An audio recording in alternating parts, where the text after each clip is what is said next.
নমস্কাৰ বন্ধুসকল স্বাগতম জনাইছো জবছ ফৰ আসামৰ এটা গুৰুত্বপূৰ্ণ ভিডিঅ'লৈ বন্ধুসকল আমি আজি এই ভিডিঅ'ত আলোচনা কৰিম এছএছসিৰ পৰা বহু কেইটা পদ মুকলি হৈছে ইয়াত যদি আপোনালোকে আবেদন কৰিব বিচাৰে কেনেদৰে আবেদন কৰিব পাৰিব লগতে ইয়াত কি কি ডকুমেন্ট লাগিব এডুকেশ্যন কোৱালিফিকেশ্যন কিমান লাগিব ইয়াৰে বয়সৰ সীমা ফালসলনি কৰা হৈছে ইয়াৰ এক্স্যাক্টলি বয়স কিমান লাগিব গোটেইখিনি বিষয় আমি এই ভিডিঅ'ত বিতংভাৱে আলোচনা কৰিম বন্ধুসকল ইয়াত আবেদন কৰিবলৈ হলে ইয়াৰে অনলাইন ষ্টাৰ্টিং ডেট হৈছে 5 সেপ্টেম্বৰ 2024 তাৰিখৰ পৰা অনলাইন ষ্টাৰ্টিং হৈছে লগতে ইয়াৰ লাষ্ট ডেট যদি চাবলৈ যায় আপোনালোকৰ লাষ্ট ডেট হৈছে 14 অক্টোবৰ 2024 তাৰিখৰ পৰ্যন্তলৈকে অনলাইন জৰিয়তে আবেদন জনাব পাৰিব বন্ধুসকল যদি আপোনালোকে অনলাইন ফিল কৰোতে যদি ভুল হয় তেতিয়া হলে আপোনালোকে ইয়াত কাৰেকচন কৰিব পাৰিব তাৰ কাৰণে আপোনালোকৰ ইয়াত সময়সীমা দিয়া আছে 5 নৱেম্বৰৰ পৰা 7 নৱেম্বৰ পৰ্যন্তলৈকে আপোনালোকে ইয়াত কাৰেকচন কৰিব পাৰিব লগতে ইয়াত এক্সামৰ ডেট দিয়া আছে আপোনালোকৰ কম্পিউটাৰ বেস টেষ্ট হ'ব ইয়াৰে জানুৱাৰী ফেব্ৰুৱাৰী 2025 চনত আপোনালোকৰ এক্সাম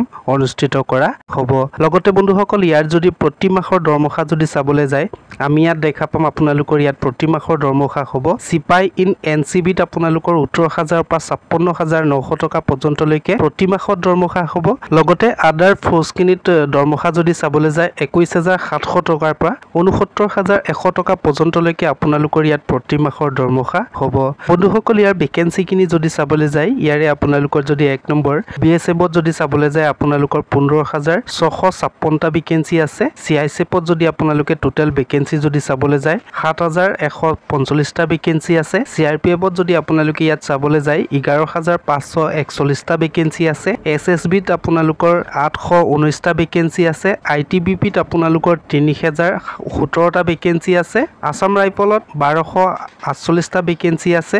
এছএছএফত আপোনালোকৰ 35 টা ভেকেন্সি আছে এনসিবিত টোটাল 22 টা ভেকেন্সি আছে বন্ধুসকল সেই পোষ্টকিনিত যদি আপোনালোকে আবেদন কৰিব বিচাৰে ইয়াৰে বয়সৰ সীমা দিয়া আছে যদি আপোনালোকৰ 18 বছৰ বয়সৰ পৰা 23 বছৰ বয়সৰ মাজত যদি আপোনালোকৰ বয়স হৈছে তেতিয়া হলে আপোনালোকে সেই পোষ্টকিনিত আবেদন জনাব পাৰিব লগতে ইয়াত এজ ৰিলেক্সিবল দিয়া আছে যদি আপোনালোকৰ এসসি এসটি ক্যান্ডিডেট হয় 5 বছৰ ৰিলেক্সিবল দিয়া আছে ওবিসি ক্যান্ডিডেট হলে আপোনালোকৰ ইয়াত 3 বছৰ ৰিলেক্সিবল দিয়া আছে যদি আপোনালোকৰ এক্স সাৰ্ভিসম্যান হয় 3 বছৰ যদিও আপোনালোকৰ বেছি হৈছে তেতিয়া হলে আপোনালোকে সেই পোষ্টকিনিত আবেদন জনাব পাৰিব লগতে বন্ধুসকল মোৰ দ্বাৰা যদি আপোনালোকে অনলাইন কৰাব বিচাৰে তেতিয়া হলে আপোনালোকে ভিডিও ডেসক্ৰিপচনত WhatsApp নাম্বাৰ দিয়া আছে তাত আপোনালোকে কন্টাক্ট কৰিব পাৰিব লগতে বন্ধুসকল যদি নতুনকৈ মোৰ চেনেলটোলৈ ভিজিট কৰিছে চেনেলটি প্লিজ সাবস্ক্ৰাইব কৰি দিয়ক লগত থকা বেল আইকনটো দবাই দিয়ক বন্ধুসকল ইয়াৰ যদি এডুকেশ্যন কোৱালিফিকেশ্যন যদি চাবলৈ যায় ইয়াৰে আপোনালোকৰ যদি মেট্ৰিক পাস কৰা আছে তেতিয়া হলে আপোনালোকে সেই পোষ্টকিনিত অনলাইন জৰিয়তে আবেদন জনাব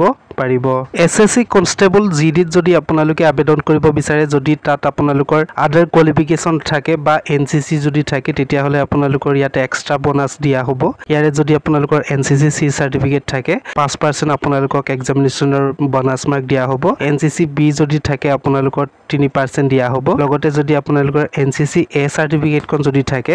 2% বানাস দিয়া হ'ব বন্ধুসকল যদি আপোনালোকে ইয়াত আবেদন কৰিব বিচাৰে কেনেদৰে আবেদন কৰিব পাৰিব বন্ধুসকল তাৰ কাৰণে আপোনালোকে ভিজিট কৰিব লাগিব